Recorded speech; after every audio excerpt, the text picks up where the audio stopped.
அவன் இருக்கிறான் 6 அடிக்கு 6 பேக்ஸ்லாம் வச்சுக்கிட்டு, கண்கள் பெருசா இப்படி தலைமுடியெல்லாம் வச்சுக்கிட்டு அப்படி இருக்கிறான். அவன் அரக்கனான். காளி அப்படின்னா மேல அந்த காளி தும்முன்னு வந்து குதிச்சா. அவ என்ன அழகு, சூப்பரா இருக்கிறா காளி. ஆனா கொஞ்சம் கருப்பு நேரம் பூசிருக்கு. என்ன வேணும் உனக்கு? நாளைக்கு நானும் ஆதிபராசக்தியும் போரிட போகிறோம். ஆதிபராசக்தியை நான் கொல்ல வேண்டும். எனக்கு உபாயம் தா, ஆயுதம் தா. அவசரம் போடா, ஆதிபராசக்தியை கொல்ல முடியாது, என்கிட்ட ஆயுதம்லாம் கிடையாதுன்னு மறைஞ்சிட்டான். உடனே கையை வெட்டி போடுறான். ரத்தம் சொட்டுதா வந்துட்டா. ஏய் என் பக்தன்டா, இப்படிலாம் செய்யாதடா, எனக்கு லாஸ் ஆகும்டா, செய்யாதடாங்கிறான். நீ சொல்லல நான் செத்துருவேங்கிறான். கழுத்தறுக்க போறான். காளி சொல்றா, ஆதிபராசக்தியை கொல்ல முடியாதப்பா, எப்படியாவது தா அப்படின்ன உடனே சரி அப்படின்ட்டு ஒரு உபாயத்தை தர்றா. வானத்துல இருந்து இறங்குவாள்ல, இறங்கும் போது அவளுக்கு எதிராக எந்த ஆயுதத்தையும் தூக்காத. அவ இறங்கி வந்து நின்ன உடனே அவளுக்கு முன்னாலே கெட்ட வார்த்தை பேசு. அவ அழகு இல்ல, அவ நிர்வாகத்தில் குறைந்தவள், அவள் ஒழுக்கத்தில் குறைந்தவள், அவள் வாழறதுக்கே தகுதி இல்லைங்கிற மாதிரி நிந்தனை பேசு. நிந்தனை பேசினா அவ சக்தி இழப்பாள்.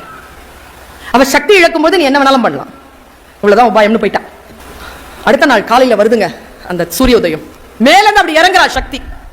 பேரழகியா இருக்கா. தலைமுடி அப்படி பறந்துட்டு இருக்கு, ஒரு கிரீடம் அப்படி ஒரு நெத்தியில அப்படி இட்டுட்டு, கையில எல்லாம் ஆயுதங்களோட பேரழகியா அப்படி நிக்க இறங்குறா. இறங்கி வந்து நின்ன உடனே இவன் கையில எந்த ஆயுதமும் இல்லை. நீலாம் ஒரு பொம்பளைன்னு ஆரம்பிக்கிறான். நெல்ல கொலைகிறான். ஏன் தெரியுமா? நாம் தகப்பன் வீட்டில் வளர்கின்றவர்கள் இல்லையா குழந்தைகளை? நமக்கு கெட்ட வார்த்தை பழக்கம் இல்லையே. நம் தாய் வீட்டில் என்ன கெட்ட வார்த்தை நமக்கு இருக்கு? இந்த சமூகம் எப்படிப்பட்டது? சமூகம் அப்படி தாய் வீட்டு குழந்தை போலவா நம்மை பார்க்கிறது? யார் வீட்டு பிள்ளை தானே, என்ன வேண்டுமானாலும் சொல்லலாம் என்று தானே கொடுமை செய்கிறது. என்னென்ன வார்த்தைகள் பேசுது. நம்ம திருப்பி உன் தங்கச்சியா இருந்தா நீ இப்படி பேசுவியா, நீ உங்க அம்மாவா இருந்தா இப்படி பேசுவியா, என்னன்னு தானே பேசுற, நான் வேற யார் வீட்டு பொண்ணா தானே துடிக்கிறோமா இல்லையா? ஆதிபராசக்திக்கு முன்னால் துர்கா மாசுர் அவ்வளவு வார்த்தைகளை பேசும்பொழுது அவ அப்படியே அவளுக்கு அதெல்லாம் பழக்கமே இல்லைங்க. அவ மந்திரங்களை கேட்டு பயிற்சி பெற்ற சாமி.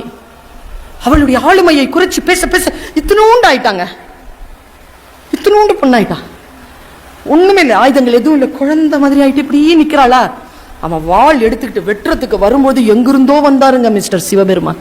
ஹே சக்தி, நீதானடி சிவனுக்கே சக்தி தருகின்றவள், நீதானடி இந்த உலக மாதா, நீதானடி இந்த உலகத்தை நிர்வகிக்கின்ற நிர்வாகி, நீதானடி பேரழகின் சொல்ல சொல்ல சொல்ல சொல்ல அப்படி வளர்றா. கொன்னுட்டா துர்கா மாசுர. அன்றிலிருந்து அவள் துர்கை என்று அழைக்கப்படுகிறாள்.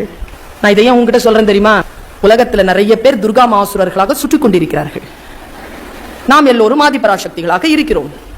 நம்மை காப்பாற்றுவதற்கு சிவபெருமான் வரும் வரைக்கும் காத்திருவாமல், நீ சொல்லுவது எனக்கு புரியதடா, உன்னுடைய வார்த்தைகள் என்னை பாதிப்படைய செய்யாது என்று நாம் எழுந்து நின்றால் இந்த உலகம் நம்மை பார்த்து அச்சப்படும், நம் அருளுக்காக காத்திருக்கும். அடங்க மறு.